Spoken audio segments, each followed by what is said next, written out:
Hello, അസ്സലാമലൈക്കും യാ ഹബീബീസ്. അതെ, ഒരിക്കൽ നബി സല്ലല്ലാഹു അലൈഹി വസല്ലമ തങ്ങളും സിദ്ദീഖ് റളിയല്ലാഹു അൻഹുവും ശത്രുക്കളിൽ നിന്ന് രക്ഷപ്പെടാൻ വേണ്ടി സൗർ ഗുഹയിൽ പോയി ഒളിച്ചിരുന്നു. അപ്പോൾ ശത്രുക്കൾ ആ സൗർ ഗുഹയുടെ ചുറ്റിനും വലം വെച്ച് നടക്കുകയായിരുന്നു.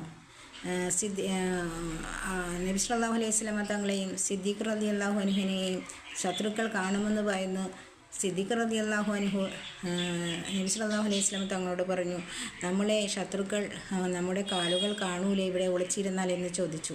അപ്പോൾ നബി സല്ലല്ലാഹു അലൈഹി വസല്ലം തങ്ങൾ പറഞ്ഞു, അത് അള്ളാഹു സുബ്ഹാനഹു വ തആല നോക്കിക്കോളുമെന്ന് പറഞ്ഞു. അപ്പോൾ തന്നെ ജിബ്രീൽ അലൈഹിസ്സലാം ആ ഗുഹയിൽ പ്രത്യക്ഷപ്പെടുകയും ജിബ്രീൽ അലൈഹിസ്സലാം ഒരു ചിലന്തിനെ അവിടെ വരുത്തുകയും ചെയ്തു. ജിബ്രീൽ അലൈഹിസ്സലാം ജിബ്രീൽ അലൈഹിസ്സലാം ചിലന്തിനോട് പറഞ്ഞു, അത് ഈ ഗുഹയിൽ നബി സല്ലല്ലാഹു അലൈഹി വസല്ലം തങ്ങളും സിദ്ദീഖ് റളിയല്ലാഹു അൻഹും ശത്രുക്കളിൽ നിന്ന് രക്ഷപ്പെടുവാൻ വേണ്ടി ഇവിടെ ഒളിച്ചിരിപ്പുണ്ട്. നീ അവരെ നോക്കണം ശത്രുക്കളിൽ നിന്നും. നീ ശത്രുക്കളെ ഈ ഗുഹയിലേക്ക് കടക്കാതിരിക്കാൻ നീ ഇവിടെ ഒരു വീടുണ്ടാക്കണം. നിൻ്റെ വല വച്ച് ഇവിടെ ഒരു വീട് ഉണ്ടാക്കണം. ഒരു തരത്തിലും അവരെ കാണാൻ ഇടവരരുത്. ഒരു തരത്തിലും ശത്രുക്കൾ ഇതിൻ്റെ ഉള്ളിലേക്ക് കടക്കരുതെന്ന് പറഞ്ഞു. അപ്പോൾ ജിബ്രീൽ അലൈഹിസ്സലാം തങ്ങൾ പറഞ്ഞു, ശരി, ഞാൻ ചെയ്തോളാം എന്ന് പറഞ്ഞു.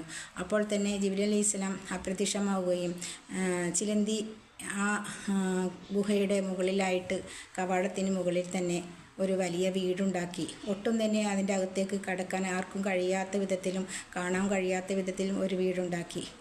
അപ്പോൾ ശത്രുക്കൾ അവിടെ വന്നു ഗുഹയുടെ ഉള്ളിലേക്ക് നോക്കിയപ്പോൾ പറഞ്ഞു, ഇതിൻ്റെ ഉള്ളിൽ ആരും തന്നെ ഇല്ല. ഇതിൻ്റെ ഉള്ളിൽ ആരെങ്കിലും കടന്നിട്ടുണ്ടെങ്കിൽ ഈ വല ഇവിടെ ഇങ്ങനെ ഉണ്ടാവില്ല, ഇത് പൊട്ടിപ്പോകുമായിരുന്നു. ഇതിൻ്റെ ഉള്ളിൽ ആരുമില്ല. അപ്പോൾ ചിലന്തി അതിൻ്റെ ഉള്ളിലിരുന്നു കേട്ട് ചിരിക്കുന്നുണ്ടായിരുന്നു. അത് കഴിഞ്ഞു ശത്രുക്കൾ പോയി. 4 ദിവസം നബി സല്ലല്ലാഹു അലൈഹി വസല്ലമ തങ്ങളും ജിബ്രീൽ അലൈഹിസ്സലാമും സിദ്ദീഖ് റളിയല്ലാഹു അൻഹും ആ ഗുഹയുടെ ഉള്ളിൽ താമസിച്ചു. ഇതാണ് നമ്മുടെ നബി റസൂൽ കരീം മുഹമ്മദ് മുസ്തഫ സല്ലല്ലാഹു അലൈഹി വസല്ലം തങ്ങൾ.